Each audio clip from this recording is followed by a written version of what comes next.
বন্ধুরা, শয়তান কখন দৌড়ে পালিয়ে যায়? বন্ধুরা, আজকে আমরা সেটি জানতে চলেছি। আপনারা ভিডিওটি শেষ পর্যন্ত দেখবেন ইনশাআল্লাহ। পৃথিবীতে সব ধরনের অন্যায় অনাচারের মূলে থাকে ইবলিসের কুমন্ত্রণা।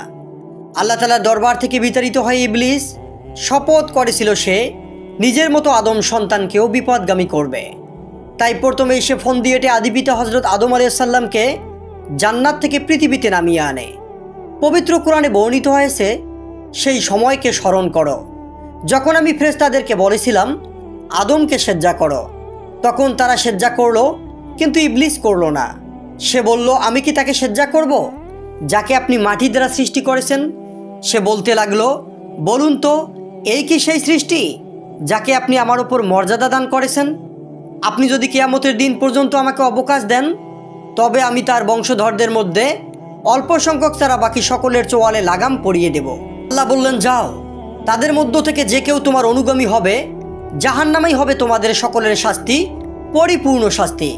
তাদের মধ্যে যার ওপর তোমার ক্ষমতা চলে, নিজ আহানের দ্বারা বিভ্রান্ত করো, তোমার আশারোহী ও পদাতিক বাহিনী দ্বারা তাদের ওপর চড়াও হও, তাদের সম্পদ ও সন্তান সন্ততিতে অংশীদার হয়ে যাও এবং তাদেরকে যত বড় প্রতিশ্রুতি দাও।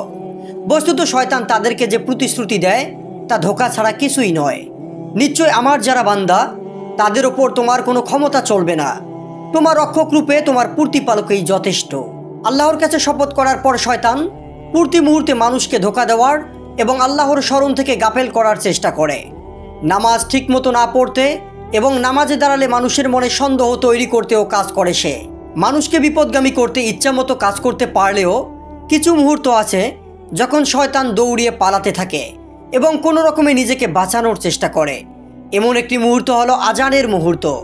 এ সময় শয়তান বায়ু ছাড়তে ছাড়তে পালাতে থাকে।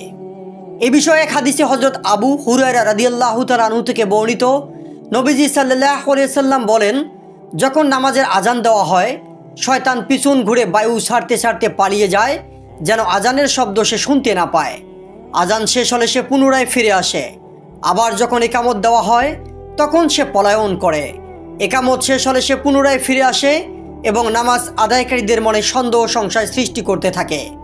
সে তাকে বলে, এটা স্মরণ করো, ওটা স্মরণ করো। সে কথাগুলো নামাজের আগে তার স্মরণ ছিল না।